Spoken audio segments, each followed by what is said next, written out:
You're listening to the NASM-CPT podcast with Rick Ritchie, the official podcast of the National Academy of Sports Medicine.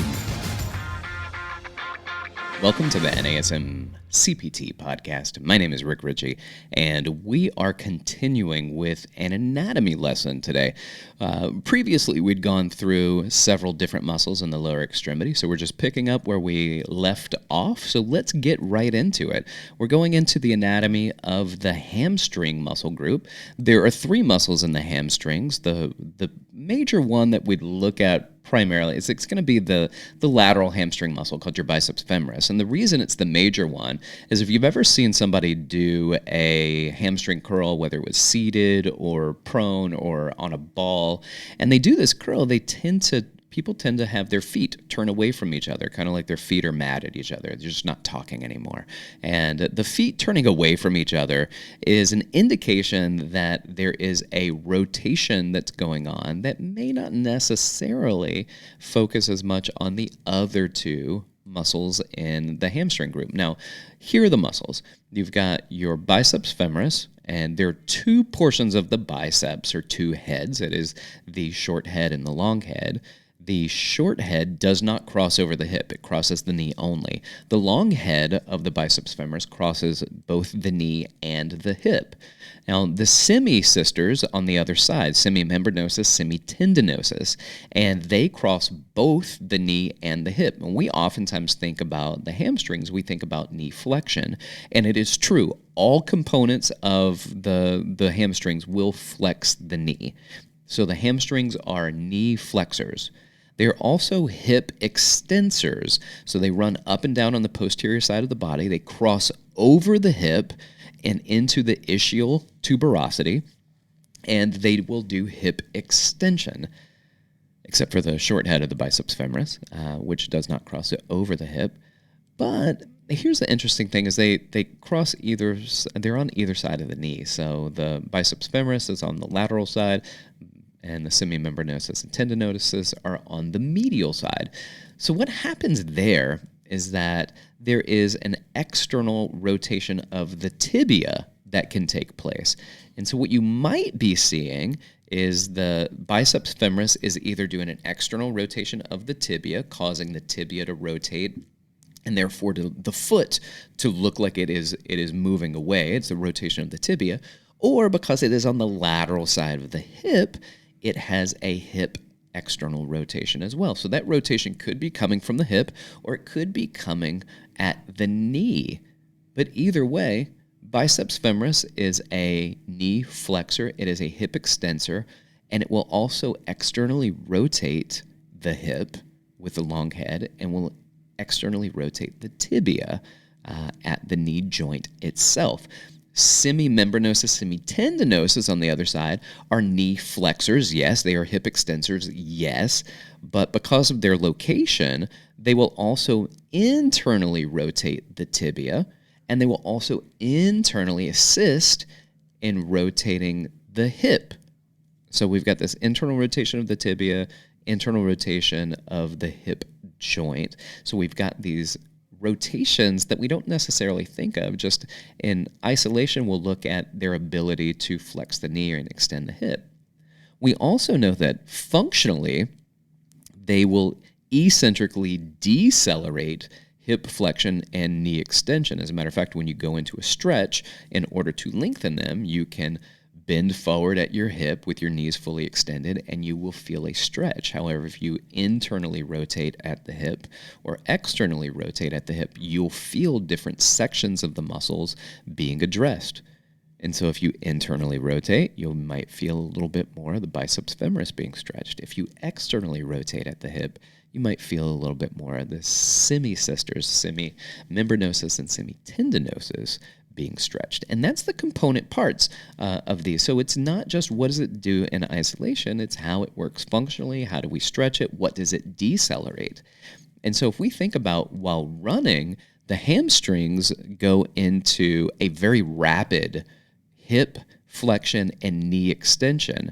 And oftentimes you'll hear people straining their hamstring, and it's because when a muscle is lengthened and then it's dynamically activated in a lengthened position. And unless you're really well primed for that, you've got the strength for that, and you've got the practice for that neuromuscularly, you're used to doing it. When you go into this rapidly and you're not prepared for it, that protection mode kicks in, a dynamic contraction of a muscle that's eccentrically lengthened can create a strain in the muscle. It can create a muscle strain, and oftentimes it'll be a biceps femoris strain, but it doesn't mean that the semis don't also get strained as well. Also, because the biceps femoris is very similar in its joint actions as the gluteus maximus.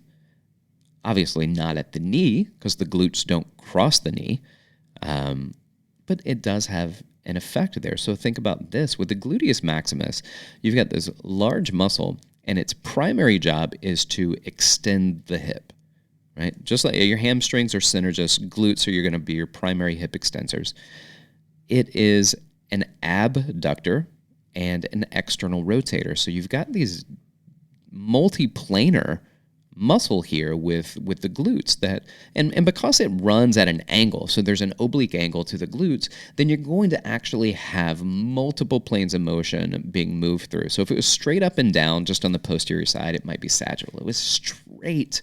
If it was running completely laterally, then it might be just horizontal or just frontal or a combination of that. But because there's an oblique angle, it's going to do hip extension, sagittal plane. It's going to do abduction, frontal plane. It's going to externally rotate, and rotation is going to be in the transverse or horizontal plane. So you've got these movements that are taking place. The planes of motion that the glutes should work through in acceleration and should assist in deceleration. So for instance, in an overhead squat, if you see somebody, or squat in general, and their knees tend to knock together, then it might be in part because the glute's inability to decelerate adduction and internal rotation while going into flexion, hip flexion.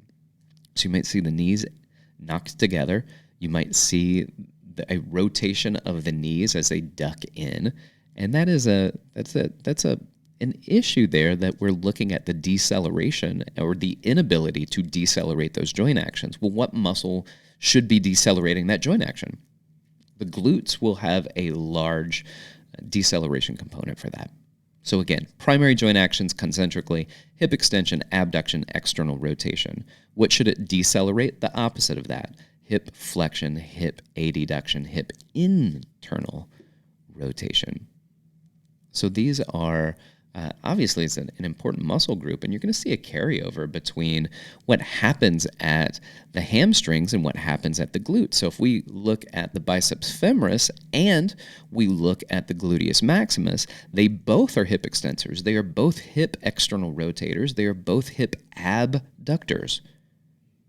So if the glute's not firing well, then you might have the hamstring, that biceps femoris, saying, look, if glute's not going to do it, I guess I'll do it. I guess I'll do it. I guess I do it. And you get this over and over, this hyperfacilitation of that particular hamstring muscle. So now when it comes to knee flexion, the semis are like, hey, let me help out. And the biceps femoris is like, you know what? Calm down. I'll do it. Let me take it. And it leads to this cycle of let me take over and you guys back off. And eventually that's going to lead to some serious dysfunction. And we start to add strength or speed into any of that, especially in a lengthened position, then it could lead to a strain in those muscles. So that is that's kind of an idea of how those work in synergy. Well, we've talked about the glute max, so let's talk about two other glute muscles just to continue with that particular series. And we've got your glute medius and the glute minimus. And glute medius is one that we talk about a lot. And the glute minimus is a little tricky because it has very similar joint actions to the TFL. So we'll talk about these two muscles, but let's address the glute medius first. Now, the glute medius is probably your primary abductor. So it is going to abduct at the hip. And we like the glute medius because when we see people adducting, we see them internally rotating in a squat or in just their gait patterns, in their locomotion. When we see that happening, then we have to look at it and say something is letting those things go into that range of motion that we don't appreciate. What muscle is letting that happen? And the glute medius is a big part of it. So it's going to traditionally, we're going to look at it as your primary abductor at the hip. So the femur is going to be going into this abduction. But it's got a couple of different components to it. There are anterior fibers that will do internal rotation. They're posterior fibers of the glute medius, and they will do external rotation. So as you get closer to the front, the more they start to change their oblique angle, and they change what they do. So as you get closer to the front, it becomes a little bit more of an internal rotator. As the fibers move closer towards the back, a little bit more of an external rotator. But it should really, in its function, dynamically stabilize the hip. So if we're going through sagittal plane range of motion, it should be able to stabilize our frontal plane and our transverse plane. That's really what it does as we go through sagittal plane. Now, in the frontal plane, it's going to be an abductor. It's going to move us into abduction, and it's going to decelerate adduction. But when you look at the glute minimus is a little bit more anterior. And as you get a little bit more anterior, then it's going to be, it will abduct just like the glute medius will, just like the glute maximus will. It will be an abductor. But because of its location, it will also do internal rotation at the hip. So it is a hip internal rotator. Now, let's look at this all in function, right? Let's go back to the overhead squat assessment. If I see somebody in an overhead squat assessment and their knees start to knock together, then I would look at my glute complex as something to help minimize the adduction internal rotation as the knees start to knock. So there might be something that can concentrically cause adduction to happen, though. We talked about last time TFL is a big component of that, but also your adductor complex. So the adductor complex is made up of 5 muscles, and here they are. There's the pectineus, the adductor brevis, the adductor longus, the adductor magnus, and the gracilis. So let's go again. Pectineus, adductor brevis, adductor longus, adductor magnus, and gracilis. One of the ways to remember those is a mnemonic called "Peanut butter leaves me greasy." Peanut butter leaves me greasy. P is for pectineus, butter is brevis, leaves is longus, me, magnus, and greasy is gracilis. So maybe that'll help you. Now, all of these muscles are adductors, and they're on the medial side of the legs. They're in the medial thigh. They cross over the hip, so they're around the pubic bone and the ramus that goes back towards the ischium. They all adduct. They all adduct. And they have component parts to them as well. As they adduct, almost every one of them, as a matter of fact, almost every one of them have this internal rotation component at the hip, except the posterior fibers of the adductor magnus. The anterior fibers help to internally rotate. The posterior fibers, because this muscle is such a large muscle, is that they will actually they will externally rotate. And the anterior muscles will assist in hip flexion, and the posterior fibers of the adductor magnus will assist in hip extension. As a matter of fact, if you've ever done squats and you've kind of reached back to the back of your thigh and been like, man, my hamstrings are really sore, it may not be your hamstrings, primarily because people will say, because your medial hamstrings are often not firing that well. The glutes often don't fire that well. So you get this combination of the biceps femoris and the posterior fibers of the adductor magnus that will be your primary hip extensors because they have synergistically, they should be extending, but now they are dominating extension. synergistic dominance has started to jump in, and hip extension is taking place, usually primarily now your adductor magnus posterior fibers and your biceps femoris. Now, going back to the adductors, all of them cross over the hip joint. One of them crosses over the knee joint. That's the gracilis. And as it crosses over the knee joint, we have to pay close attention to it. So if you've ever done like a butterfly stretch where you're seated, your palms or the plantar surface of your feet, the soles of your feet are touching each other, and then you try to push your knees down towards the floor. Well, it can do that, but what we also look at is the gracilis is when you extend your knee and now your legs are straight out, you feel like, man, I don't have nearly as much flexibility as I thought I did.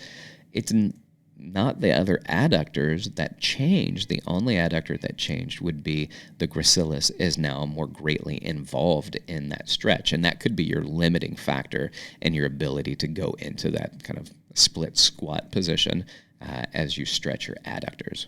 So adductors primarily adduct, all of them adduct. They decelerate abduction. They really work well to help dynamically stabilize sagittal plane movement in the frontal plane.